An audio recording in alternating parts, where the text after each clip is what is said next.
Hi, how are things, Harrison? Thanks so much for joining us on this interview. Hey, how are you, Leon? You well? Not too bad, not too bad.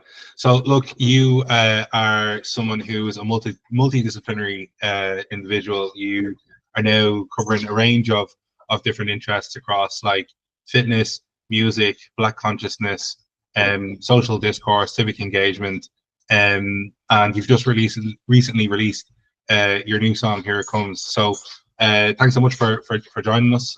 Really want to chat to you about your new song and hear how it came about. So, I mean, first, if you could tell us, if you could share the inspiration behind the song "Here It Comes," and kind of what themes were most important to you to get across. It's funny you say that because I was actually recently talking about someone that asked me what is the song about, and really, I've always wanted to. Well, my mother is bit of an activist herself. She's written a book and whatnot, so she's very much a Black conscious woman. And for a little bit before I got into it, she was always telling me, do a song about, she always calls it Black Lives Matter because that's like the movement. So she goes, do a Black Lives Matter song. She doesn't necessarily mean a Black Lives Matter song, but just like about the concept, right? And I was like, oh yeah, because I just didn't like the concept of a gimmicky, almost felt gimmicky, where it's like I'm trying to capitalize off of trauma, really. And I think sometimes artists find themselves doing, okay, look, this protest happening, this is in the news, let me do a song to align with it, and hopefully my song will then do well. And hip hop, actually, especially for me, I kind of see myself as more of a hip hop pop singer. It's if you listen to it, there's nothing that the song is truly about. It's more of a stream of consciousness, isn't it? It's like a rapper can have a song where you don't know what it was about, but it's just you can see his brain and how it operates, right? And that's how we fall in love with hip hop artists because we kind of know how their brain operates. So I always wanted for me to kind of feel like if I ever did something like that was me. You know what I mean? I'm streaming how I think, right?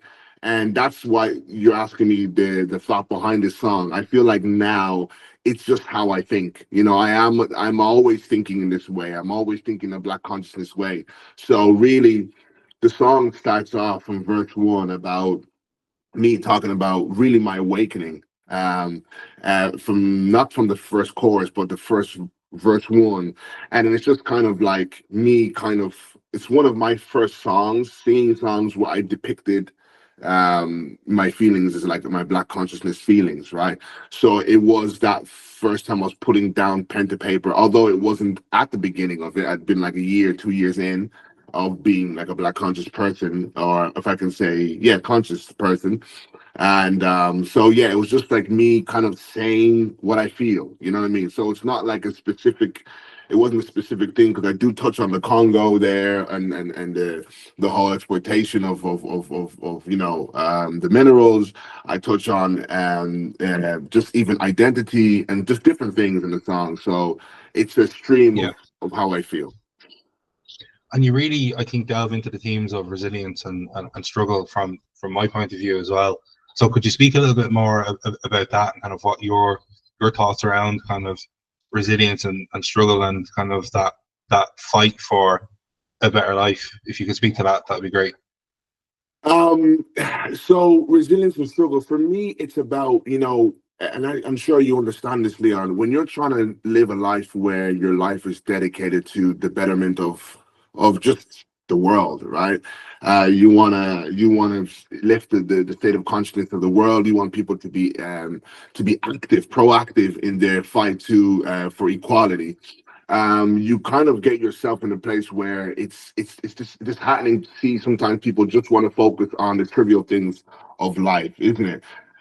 So you're just kind of you want to bring the passion that you have for these matters to the world, and figure out how the everyday Joe who just wants to focus on whether or not United lost in the weekend, or whether or not everyone's going to the club on Friday, or that kind of way. And you want to say, look, I love football, I love enjoying myself too, but these are important matters. So this is what I'm trying to bring to people. It's like putting it in a fun song and enjoying it, that when we're actually sitting down and listening to it, we're understanding, hold on, Africa needs to be free, hold on. Yeah, I never thought actually that, I have found from my studies, and I'm going to try and touch on this and move away, that even when we think about the hairstyle, sacred locks, we don't call them dreadlocks anymore. Sacred locks. I do believe, especially for Black women, sometimes there's a fear around really delving into those hairstyles because they're stigmatized as, pothead, weed head, uh, a hairstyle, and it's not almost branded as a sophisticated hairstyle. You know what I mean? So of course, Black women who are very intelligent, most of them want to be, won't be, let's say, as conscious, want to be considered a sophisticated Black woman. So they may stray from a hairstyle that was supposed to be one of our signature hairstyles. I found that. So stuff like this is what I put on in the song. So maybe one time a Black woman can be enjoying herself dancing to it while she's, enjoying a Saturday morning and laying from work and just cooking her breakfast or whatever, and just enjoying that she's not in work, and then she's listening to, or she's in the gym and she's like, hello, like, actually, yeah, were your locks stigmatized? My locks were stigmatized, you know what I mean?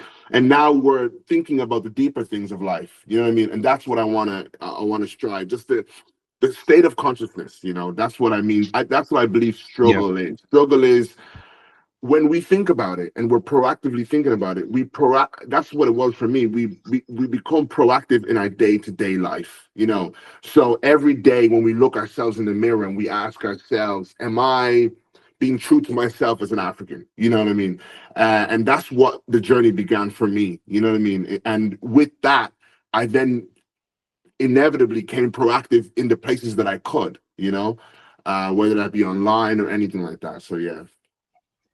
Definitely. I mean, I'm already starting to stray off, and this can happen when when I'm kind of hit with things that are really interested in what people are saying. I did want to go into, kind of the genre influence and Afrobeat kind of next, but I do want to kind of stay on this theme of that kind of like advocacy within your life and stuff like that, because you are someone who contributes a lot to the kind of discourse and Thank stuff you. like that. And like you mentioned there, something that I've really struggled with myself, and that's getting the balance between wanting to speak on matters that are really important to me and like seeing the struggle that people are going through, but then also just wanting to like live my life and enjoy the things Yeah. that other people enjoy, and Yeah. feeling the kind of like I'm a Manchester United fan. When you said that, I was like, that they that given out that they lose, which is quite often, you know, um, I can sometimes feel guilty about that. So I don't Yeah. like, and I Yeah. wanted to ask you, do you think that there's like nearly like a responsibility for artists now, or do you think people feel that kind of burden of speaking on these things now when they might just want to create art or create music? Or I don't know what were your thoughts around that be? Oh, Leon, this is why I have a lot of admiration for you and what you do, because I- not trying to, it takes one to know one, you know what I mean? So I look at you as someone who's striving. I look at another brother who's striving, and there's a lot of things I can admire there and see there, and it's like I definitely go through that. And in fact, I had a rule prior to now on my Twitter or anything that I would not talk about sports, and I just wanted people to kind of see that I'm serious here. I've only now reintroduced on my social media where I will, maybe not my main, which is the Instagram, but I have a Facebook and I have an X, Twitter, and I will talk about Mbappe, how he's doing, or I will talk about different stuff like that, and I'm kind of now like, you know what, I don't want to call it lighten up because that's then trivializing the matter, but I can live, you know what I mean? But I so get you, because I did go through that period where I only wanted to be seen. And in fact, who might have inspired me with that? I know everyone has mixed emotions about him, but Dr. Umar, to some degree, he can be a bit of a parody at times, or he can, sometimes I used to notice he would talk about the NBA and just talk about who he's watching for football. And I'd be like, come on, man, the struggle never sleeps. You know what I mean? And I said it to my mom. I was like, "Yeah, the struggle." They're like, Exactly. "Come on, mom. Why is he the struggle?" And he goes, "No, I said, sometimes you gotta be relatable. You know what I mean? Allow yourself to be relatable. Allow yourself to be human in that sense." So like, that's why I say the most important thing is, do you live the struggle? If you live it, you won't actually have to, pretend, or not even pretend in our case, but be so kind of think to keep yourself on track. You know, you're probably scrolling on the internet, scrolling on Instagram, and you see something of someone who was, that's what I love about Instagram, someone who's breaking down race in a certain particular way, and you're like, this has to go up my story. You know what I mean? Like, people have to see it, and it just becomes it's just a part of you. You know what I mean? So I've noticed that with a lot of black people. That's why we say we want people to become conscious, because they're not conscious. So then these ideas and thoughts just go over their heads, or in one ear and out the other. You know what I mean? But when you are conscious, when your heart is open for Africa and the rehabilitation of the minds of our people, it's not a chore. You know what I mean? So you can go enjoy yourself on a Friday, and then Saturday morning you're hungry. I don't promote over drinking. You're hungover, and then you're like, a post of a girl talking about why she realized her natural hair, she had to learn to enjoy it, comes on your page, and you post it. You know what I mean? So it's even sometimes better for it to be embedded in those things. You know what I mean? Because, and I will say this, I'm saying a Yeah. lot, but I have to say this. If there's one thing I've learned about the African Americans, brother, is that Black consciousness is embedded in their actual normal day-to-day society. Like, they'll say, "Oh yeah, you look like someone Harriet Tubman, or Harriet Tubman would have." They talk about Harriet Tubman like she's still alive, you know, like she's still one of the girls, you know, the kind of way. It's so embedded in their Yeah. culture, and that is why they're so, I want to say, so far ahead, you know, with what they've done and strived for us as a community. Right. Yeah. That is exactly, what you've described there is the exact same journey, that I was on, in terms of, like, there was a really long time where I wasn't aware of this, or maybe that, like, I'd see it, but I didn't actually understand the full impact of, like, the struggles that various people were having, and oftentimes could trivialize it, or oftentimes could fall victim of kind of engaging in casual racism against myself. Do you know what I Yeah, mean? Like, in yeah, order to fit in. And then I went through that phase of, and I think a lot of people, like, between, like, kind of 2016, 2019, that's when I started to go, oh, this is actually really starting to affect me now. I can't get a house. I'm being racially profiled when I go out to places. Do you know what I mean? Like, this is not good. Like, and that's, kind of shortly after that, then, with the kind of, like full surge of the Black Lives Matter movement. I know the Black Lives Matter movement was around before 2020, but really kind of came to, the forefront in 2020, into kind of mainstream discussion. I think for a really long time I went through a period where, like, I was, like, so serious. Do you know what I mean? And it was like, yeah, I was struggling to, I was feeling good that I was participating in the conversation and in the fight, essentially. yeah, But at the same time I was missing a part of myself that I was leaving behind, and that yeah, was the yeah, kind of, not carefree, but, like, the fun loving guy that's, like, happy to share a bit of a joke or whatever. So I think that piece that you've mentioned there is, you reach that kind of level of consciousness where it's embedded in you, where you don't need to lose yeah, parts of yourself. You don't need to, like, it can't be the only thing you focus on, yeah, because you find that, like, it's all you talk about. And it's like, there was a time where Black and Irish was all I spoke about. yeah, And when I'd walk down the street and someone would go, "Oh, there's Black and Irish," I think that was the moment where it clicked in me as, like, oh, I really need to change this, because someone actually goes, "Oh, you're Black and Irish." Like, no, I'm not an Instagram account. I'm a human being. Do you know what I mean? Like, I have emotions and thoughts and feelings. Do you know what I mean? So I think it's great that you've kind of brought that into the discussion, where it's like allowing people to understand that consciousness does not mean that you're, like, just constantly switched on and that you can't relax and enjoy yourself. It's that it's it's a deeper understanding and yeah, a kind of quiet knowing yeah, of these things, and being able to talk about it when you need to talk about it, which yeah. can happen. But so thank you so much for sharing that. That's actually really helped me a lot, but I'm sure it'll help many others. I'd love to jump into your kind of evolution as an artist, because after Here It Comes, I went down a bit of a Harrison Paul rabbit hole, and Thank finding you. all your other music, which is, like, really impressive. You've been able to span a number of different genres, and this song is Afrobeat inspired. So tell us about the influence Afrobeat has on your life, and how it came about in the song.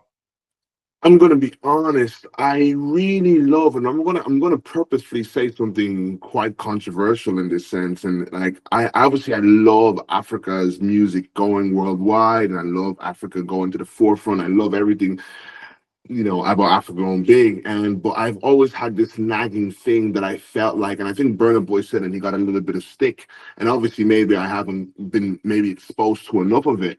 But I felt like there needed to be a little bit more substance in it, and of course, that was in hip hop too. But fortunate for hip hop, there's almost a struggle cry as well in hip hop. So a guy can be saying, grew up in the ghetto, or just like he can really depict the ghetto in a sense where it's like, but then I made out the ghetto. So then it kind of it created this, I want to say, the blueprint for a young black boy who was in the council houses to then think to himself, I can become, you know what I mean? And I also think there's a message of, obviously we don't like the message of violence, but there was a message of, I won't be held down as I want to say a shrimp in a sense. I'm going to be a big dog, despite me not being a big dog in this world. That's the social statuses in this world. So it's the black man kind of trying to make something of him. I think there's negative avenues he takes, which is violence or aggression, and sometimes, but there's something special there that we need to cultivate in hip hop, right? And I think the ones before us did that, the original people of hip hop. But I wanted to bring that substance into Afro, that I want to say revolution into Afro, because hip hop actually started as a revolution, really. That was the origins of why it started. And I wanted that to be in this new version of Afro pop. So I would hear certain music or hear certain artists, and I'm like, I love the melody, I love it, but I just feel like we might have compromised the message in it. So so that was always kind of, I was lingering and waiting for something that would feel right to me. And the minute I heard the energy in I'm a Piano Beats, I was like, okay, I think this is what I like. So I kind of waited out the initial Afrobeat wave, and it's still there, of course. And then once the Piano came and the electricity in it, I was like, okay, this really feels like me. So that's how I kind of clung to it.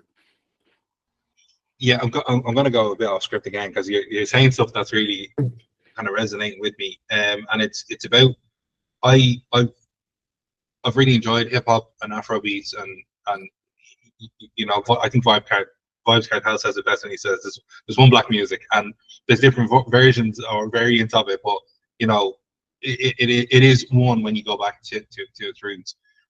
But I've really struggled with the kind of uh someone used the word crud before, and I was like, yeah, that describes it best. It's the music where it's like they're not talking about anything, and it's not that they have to talk about Yeah, something every time, yeah. but it's like it's actually moving us backwards. In Yes, terms of that, yes. what you mentioned there, that violence. You know, I I think there was a point in my life where I was like, I can't listen to a song about a black man killing another black man I and that can't. being celebrated. Do you know what I mean? And that being like, oh yeah, that's what we're gonna Yeah, put on. So yeah. I think just, oh god, right. This might take us Go down a bit of a on. rabbit hole, but I want to hear your thoughts on it. The land isn't the only thing that can be colonized. The culture, the outputs, the mind, many things can be taken, Yes. and resources, and I think the same happens with many forms of black music. Do you know what I Yeah, mean? Or the many variants of it. yeah, It's taken, and it's the mediums that it needs to get through to get to the masses yeah, is controlled by yeah. certain cohorts of people who will say, I don't want certain messages to get through, but I'm happy with other messages to get through. And I Exactly. think the kind of the glorification of negative attributes Yeah, of society absolutely can come through. Hip hop and rap and drill and yeah, rap and stuff like that. yeah, And even Afrobeats now, but it's very rare that we're seeing someone kind of not that's rare, but it's not as celebrated. I think yeah. when people are able to weave in both regular life and social consciousness into their music. So yeah, like I wanted to hear your thoughts on that, and maybe how that influenced you. You know, the unfortunate thing that I think of, like you said, I think you're spot on when you say they have a choice. We can remember when, what's his name? Rick Ross said in one of his lines that he dropped a Molly, which is a drug, in a girl's drink, and Reebok dropped him instantly, you know, for that bar. But he talks about popping a brother like you and I's head off, and Reebok was like, "Come on, sign on the dotted line. You're not gonna win." So all these companies love it when we do this, and then obviously, then when you talk about other things that you know, they all of a sudden have a standard or a boundary. And the unfortunate thing is this, because I feel like, you know, I know that a lot of people, Candace Owens being one of them, had this theory that they said, okay, they actually constructed artists and black artists in America to want to make music like this. So it's almost like they constructed that. Now, I unfortunately I feel like I know so much of hip hop to not thoroughly believe that. I think something beautiful happened that we now have to kind of cultivate. And the truth is, when I think about moments like when Bobby Shmurda came out the hood, nobody constructed that. You know, that was a moment where this kid threw his hat up in the air and we were like, this a bop, is whatever. He put on YouTube and he said it with his last $20. And I think that's the beauty of the ghettos. It's like you're hearing, or even I remember when I first heard Kodak Black when he did Kodak Yellow, or Bodak Yellow, whatever it might have called. And it's like, and I remember the video was so ratchet and it's like whatever. And it's like you're getting this genuine live recording. It's not a movie where they kind of make the movie look like it's depicted in dire, you know, areas. You're literally hearing it live from the ghetto, direct from the ghetto.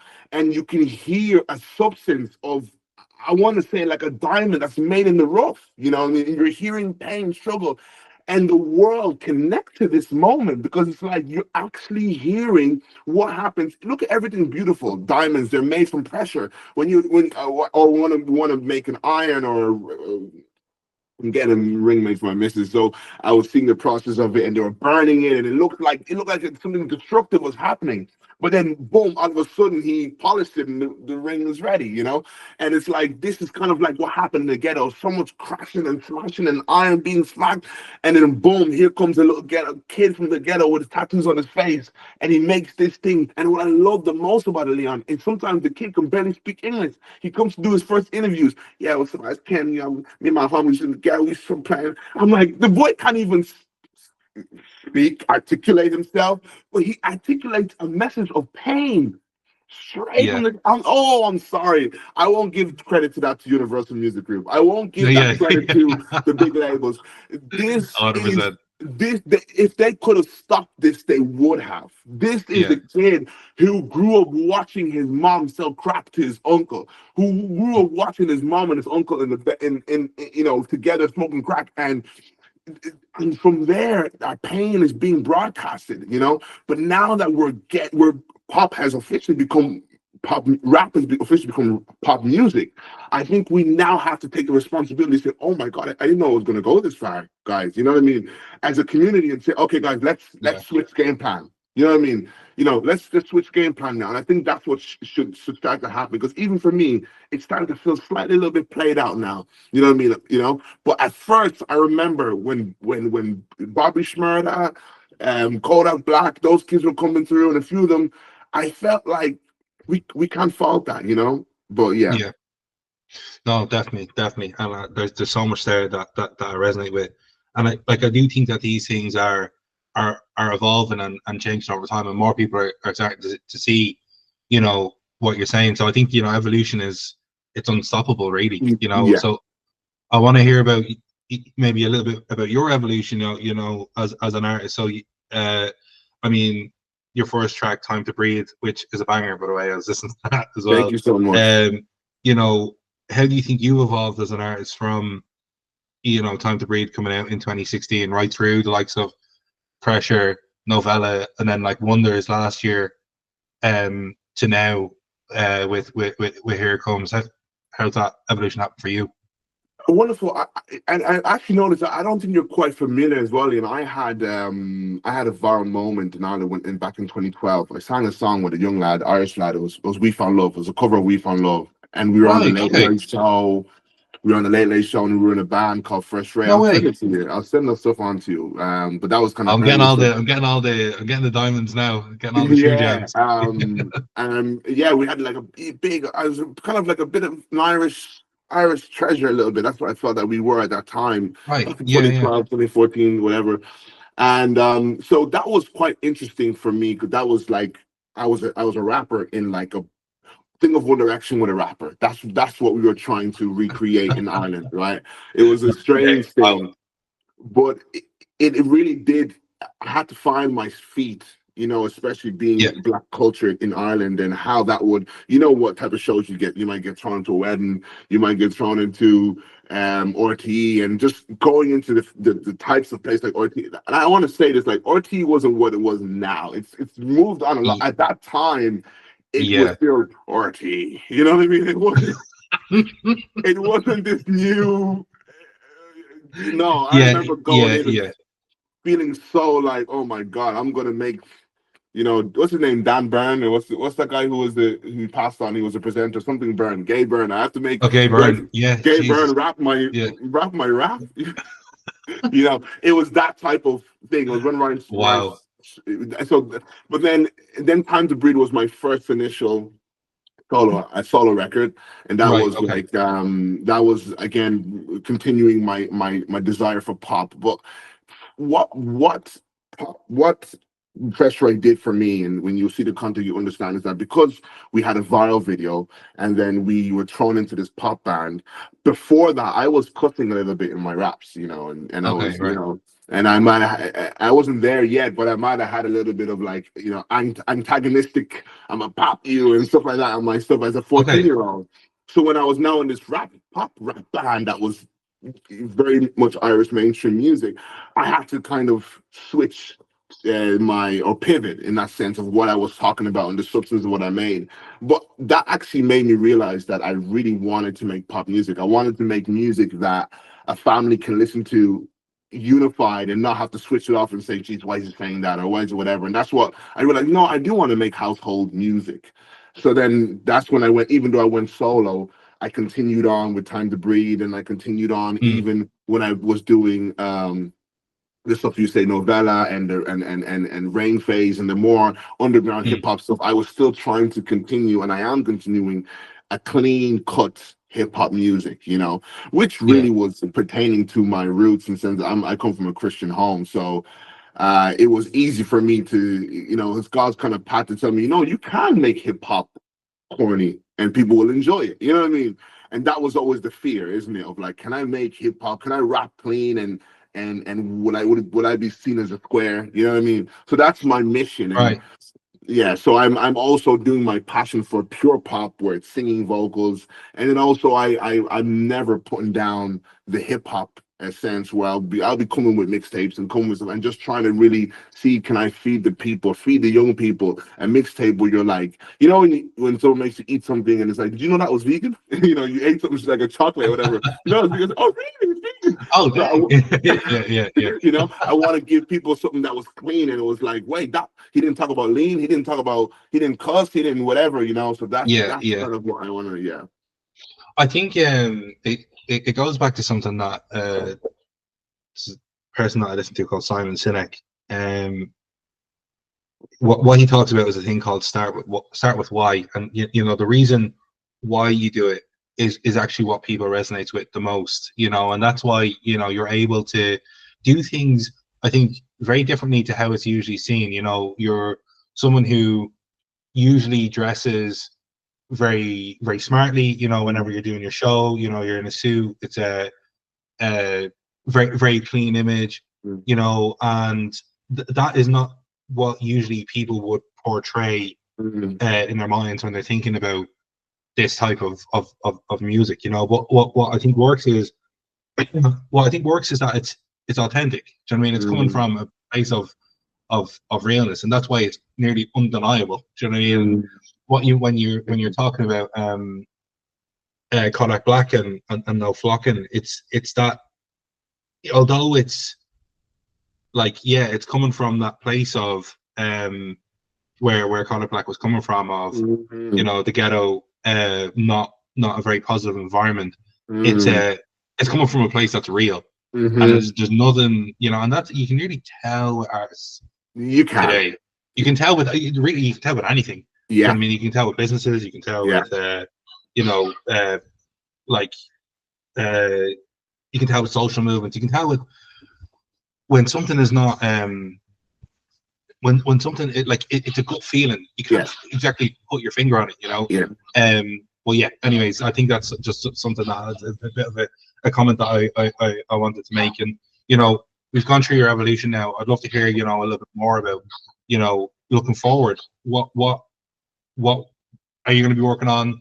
You know, in terms of your fans, what can they expect to hear or see from you next? Um, like you said, I have the. It's funny. I have a song recorded that's more of a love song, and I was planning to put it out after this, but as I put this out, I feel the pressure of like, oh no, I have to stay here now. You know, I have to keep conscious. They're gonna think that I'm just sleeping on the wheel, you know, kind of way. So there is that pressure in it, but like I said, I have a whole album I've written, and I'm, you know, trying to get it recorded and done and like that, which is very much on this, you know.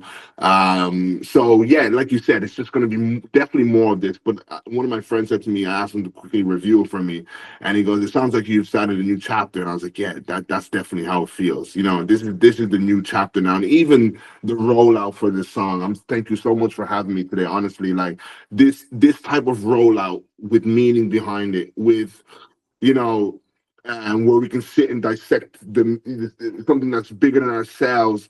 This feels at home for me. You know what I mean? Not just like sometimes you hear for an artist. Like I remember you said my interviews. Oh, what's your favorite color? Red. Or where'd you like to eat? What restaurant? You know what I mean? And that's the rollout for the project or for the album. I love that, you know, this is the rollout, you know what I mean? And I want this to be more of my career where it's like when we're sitting down and we're talking about something bigger than you and I, you know what I mean? And hopefully I can put my stamp on that thing that's going to encourage people to dwell more on it, you know what I mean? And yeah, and awaken themselves. Amazing. 100%. No, and like I'm really looking forward to seeing it. I think, you know, you've really captured something special with this song. I think, you know, not just in music though. You have been at the forefront of that kind of social discussion. You know, you're now kind of and continuing to create music. You also work as a PT, so Yeah. like keeping an eye on that as well. You know, so you have your fingers in many pies, which is incredible. But just kind of keeping on the music front, I'd love to hear. Do you have any dream collaborations? Is there anyone that you'd love to work with in the future? Dream collaboration. So my initiative dream collaboration are always producers, because I always think, oh man, you know, that's always my mind is that like I'd love to see what I'd be able to create with that, because we know when we look at the greats like Michael, it was not just Michael, it was goodness me, not Rodney Jerkins, but we can talk about the guy who just passed. This is terrible. Um, Not Roy Jones. and on the initial album, his initial album. You're putting us both on the spot here. You Can know, you, this is can not you imagine this? How can we? He was the main man behind the Thriller album. The main man Roy behind the. Jones. It's not Roy Jones. It's No, not Roy Jones. Ray Quincy Jones. Is it Quincy Quincy. Jones? Quincy Jones. That's Yes. I it. was like So Roy Jones. I'm thinking of Roy Jones. I, Sorry. Yeah. I'm Yeah. So I'm looking yeah. forward Quincy Jones. Yeah. I'm looking forward to meeting my Quincy. You know what I mean? Wherever that would Right. be. Okay. But from an artist standpoint, goodness me, oh man, I can't even think. I can't even. And this is not me being funny or anything.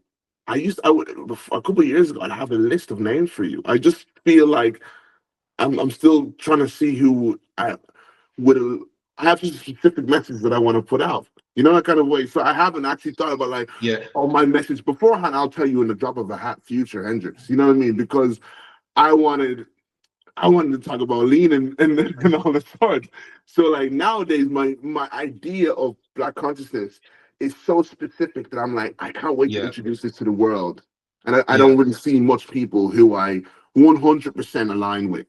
And that's a 100% a valid answer, and it's an authentic answer as well. If it's something that you're like where I'm at right now, I can't really see who I want to collaborate with. But what will happen from that is that you will go on to inspire and ultimately create artists who are similar, you know, to a vibe to yourself. They'll hear you and go, oh, you know what, that's exactly what I'm trying to do. Because I know that there's hundreds of thousands of people out there who want to, like, there's only set lanes for people to go in right now. But what we're starting to see is little branches coming off that.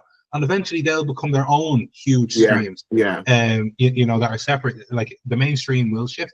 Do you know what I mean? And that's you know, always what happens. And I think that we're going to go down that route now, especially when there's a lot of tension in the world. There's a lot of friction. There's a lot of, you know, hurt, and there's a lot of wrongs to be righted. And I think that, you know, I think that art is a really important way. An artistic expression is a really important way to you know, to look at that. You know, I heard someone say before that the oppressors write the laws, but the oppressed write the music.